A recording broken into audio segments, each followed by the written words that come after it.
Everyone loves chocolate. Always puts a smile to my face. And in this series, we're following extreme chocolatiers as they prove anything's possible. The best piece of art I've ever seen. Extraordinary! Moulding chocolate into everything, from the weird and wonderful So now I'm technically a doctor. to the simply astounding. Oh my God! Absolutely amazing. Blown away. They're creating edible works of art. Absolutely delicious. But temperamental chocolate Too lucky, third time ruined. can lead to sticky situations. Hopefully I stay positive and happy for the rest of the day. So can these extreme chocolatiers deliver chocolate heaven? Beautiful. There's something really up. Today, a high-pressured commission for a celebrity designer. I am sculpting Lawrence Llewellyn Bowen. I am quite terrified. He can see quite clearly if something looks like himself or not. A chocolate showpiece that's celebrating a city's roots. I've decided to do a bit of a York sort of chocolate theme. My thinking behind the tree was it's the birthplace of chocolate. And edible copies of precious Victorian jewellery. So I've been asked to make antique jewellery into chocolates. There is a danger you can lose detail. Just nicked his tail off.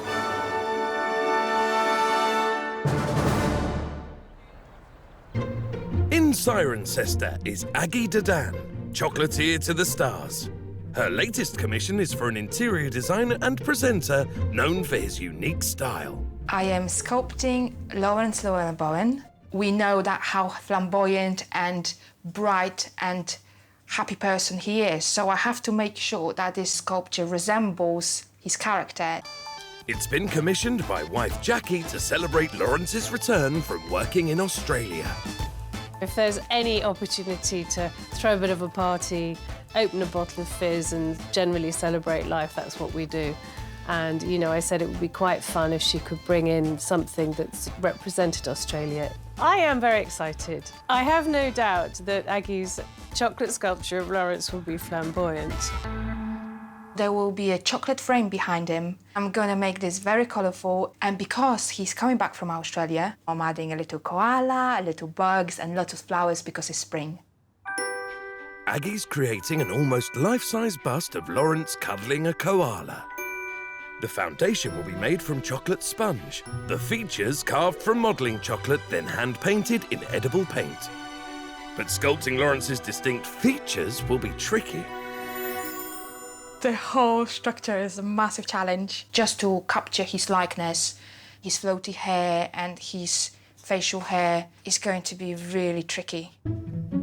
Aggie starts by carving out the shape using a foundation of chocolate sponge held together with caramel ganache. I'm building Lawrence's head now. It's not going to look quite a lot like Lawrence yet. I'm going to go and cut some eye shapes and nose, so I know later on when I cover it in chocolate where it all goes. Ta-da! The rough outline is covered in dark chocolate to hold the structure together. I'm ready to start with the facial features. I've got my chocolate clay here. I'm playing with it. I don't want it to set. I need to keep it quite soft to sculpt it. When that is set nicely, I will start carving and finally will start looking like Lawrence, hopefully. This sculpture could be Aggie's toughest chocolate challenge yet. In Halstead in Essex is chocolatier Sarah Hardy, known for her highly realistic creations. Today she's got a very sparkly commission. So I've been asked to make antique jewellery into chocolates for an auction house. My ambition is that when they hand it over to them and they open it, it could sit next to the real pieces and people can't tell the difference. Client Nicola works for an auction house that specialises in antique jewellery. With an upcoming sale of Victorian jewels, she wants to wow potential bidders with something a bit special. I've asked Sarah for 6 chocolates that are in the form of antique jewellery. We're very happy as long as it captures the essence of the pieces and that people can look at them and think, wow, that's a Victorian locket or that's a Victorian bangle. The bit that really excites me about this is going to actually be getting the colours right, making sure it tastes amazing once they eat it as well. Sarah will make 6 chocolate replicas of intricate Victorian jewellery. A difficult task, she's aiming to faithfully paint them to the exact pigment of the original jewels. And she's planning to sit each piece on a cushion that looks just like real velvet. Some of the earrings have tiny little droplets of gold, and I'll have to sculpt it so that those stay together in chocolate. That is a challenge. The first stage is to make the moulds. Nicola's brought the jewellery to Sarah, and she has just 3 hours with the pieces. She won't see them again until her chocolate replicas are finished. So I've got about 6 pieces for you to have a look at and see what you think about that one. Oh, gorgeous. This is my favourite piece. It's fun, isn't it? It's so tactile with how It's a bit of a head scratcher, Yeah. how to make it into chocolate. Sarah uses quick-setting silicone to take impressions. Perfect. Wow. She then makes clay casts that are food safe and leaves them to harden. There is a danger you can lose detail. I just have to make sure I keep checking at every stage that there's no loss of all the special little details. As the jewels are delicate, Sarah's making a block mould, with each chocolate jewel sitting on a chocolate pillow. I'm just going to make a cushion out of velvet in the hope that I can turn it into a chocolate cushion. I don't know if it's going to work because it's got such a detailed texture to it. If it does work, it will look really cool. And the pressure's on, because if it doesn't, it could spoil the backdrop for her chocolate jewels. Back in Cirencester, Aggie's struggling to recreate Laurence Llewelyn-Bowen's facial hair. His features are not easy because you cannot mimic the way the hair behave. I am really getting stressed right now. And the more I think about it, the more nervous I get. After hours perfecting Lawrence's facial features, Aggie mixes together white chocolate, sugar syrup and red food dye. This is going to be used for Lawrence's suit. It has to be really vibrant, really electric. Once cooled, she can try it on for size. I'm going to cover his back first because that's the biggest panel. We're getting there. Really happy with this. That's it, there we go. The sculpture also includes a koala, as Lawrence has just returned from Australia. Then I go with my nail brush. It gives nice texture, almost like a fluffy koala's fur. Very pleased with myself right now. After repeating the process with the koala's head and sculpting his facial features, Aggie adds colour with edible dye. By painting it, I will create sort of 3D dimension, the little detail that will bring him to life. But the more difficult challenge is the detail in Lawrence's face. Skin tone is actually quite tricky. I am quite terrified because he's an artist. He can see quite clearly if something looks like himself or not. And if the facial hair wasn't difficult enough, there's also his unique hairstyle she needs to create with chocolate modelling clay. So I'm trying to achieve floaty hair with loads of layers, and it's nice and bouncy, especially that's one of his trademarks, his hair. Hopefully that will work. In Lewes, East Sussex, Mark Tilling regularly makes extravagant chocolate centerpieces, but his latest commission might be his trickiest yet. I've been commissioned to do a showpiece for the launch of a new cookery school at the Grand Hotel in York. They've given me sort of free rein on this. Client Andrew, who will run the cookery school and is planning the event, wants Mark's centerpiece to impress the high-profile guests. We've got celebrities coming, we've got dignitaries coming, I've got my bosses coming. It is really important. We really need the wow factor. So York has a really massive connection with chocolate through hundreds and hundreds of years of manufacturing. I'm going to do a very contemporary style piece that's going to reflect the history of chocolate in York. Mark's design will showcase the different stages of chocolate production, with a chimney base and a cocoa tree surrounded by pipework. Towering 4 feet high, it'll be tricky to make all the elements work together. I think this one is particularly challenging because it's so fragile. If I don't get this right, then, you know, it's not good for my reputation. Mark starts by melting 3 kilos of dark chocolate to create the brickwork stand. Some people, when they're doing bricks, they'll just get a solid piece of chocolate and they'll just carve the indentations of the bricks. Well, I like to actually make it myself. I just think it makes it a little bit more realistic. All I'm going to do is use a brush with a little bit of chocolate and like stipple it. So we almost get that sort of like rough surface. Next, he mixes cocoa butter and edible paint to get the exact colour he wants. For this look, it's good to go for that more industrial style because that's the theme of the showpiece. I think I built a barbecue once and did a wall like this. With the brickwork looking tidy, he can start on the chocolate factory pipework by making his gelatine mould. With this gelatine mix, you could literally mould absolutely anything. In total, I have about 20 different corner pipes. We've got some sort of junctions with taps on as well. After setting in the fridge for 2 hours, the mould is ready. Good. Perfect. Very happy with this. And now we can flood it with some chocolate. He's using white chocolate mixed with red food dye for this wheel. And after setting... Yeah. Looks good. Pretty realistic. But he's still got another 15 more pipe parts to make. In Cirencester, Aggie's working on her 3D painting of Lawrence Llewellyn Bowen. The frame just needs some flowers and insects made from white chocolate mixed with bright edible food dye. I'm going to cut some petals in and hopefully they look like a nice closed tulips. The frame looking pretty good. I'm really happy with this. It's the day of Lawrence's surprise party, and it's only a short journey, but not a very comfortable one.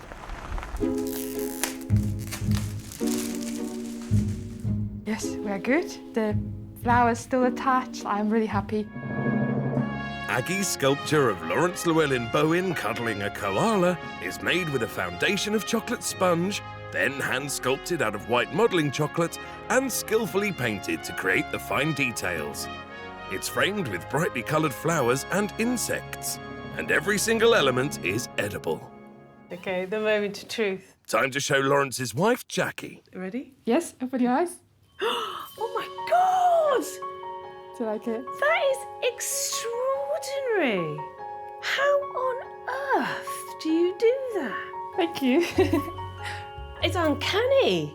What do you think about the koala? The koala's brilliant.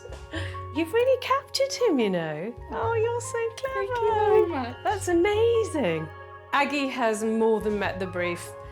She's invented something quite unique, quite extraordinary, and delivered it with such wonderful humour and, you know, real skill.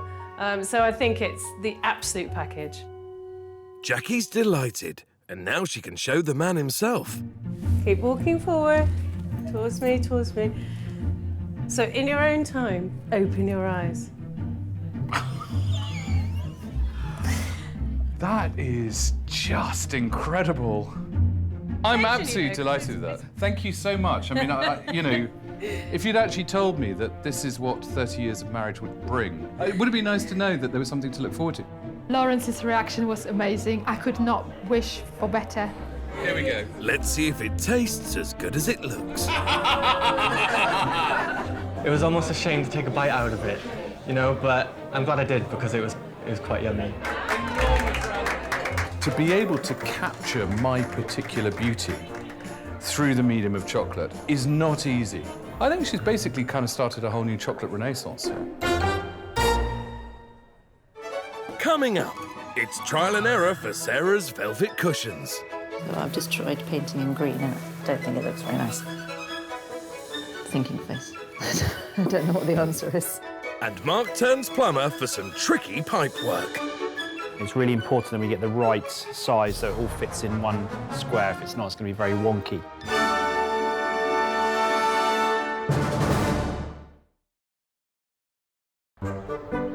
In Halstead, Sarah's making chocolate replica Victorian jewellery for an auction house sale of the real jewels. She's made 6 silicone moulds, and now they're hard, she can start adding the chocolate. Just going to temper up a small batch of dark chocolate. First, the moulds are filled. So I'm going to put them in the fridge now for about 5 minutes. And now it's the moment of truth. Yes, I can see all the texture on there of the velvet. That's great. Time for the intricate snake-like choker. Just nicked his tail off. And there are a few air bubbles, but that's nothing that I can't solve with gold. Before painting the details, they need a foundation of white cocoa butter. Because it's dark chocolate, it needs a lighter base to be able to paint with. While it dries, Sarah turns to the feature she's been dreading, making the cushioned background look like real velvet. Because velvet has a nap, which means it will have different colours, so I'm not sure how to quite paint that. Thinking face. I don't know what the answer is. After warming up some cocoa butter paint, she can start experimenting. So I've just tried painting in green and I don't think it looks very nice. I'm just trying a new and radical approach, which is just to paint the whole thing black. Definitely don't like the black. Several attempts later, Sarah finally finds the perfect combination. So I've painted blue going one direction and green going another direction across the texture of the fabric. Happy with the velvet look, she now finds the correct shade of gold paint and blends the exact colours of stones for the jewels. But the pressure's on to make them look identical to the real thing. Some projects just take a lot longer than you think.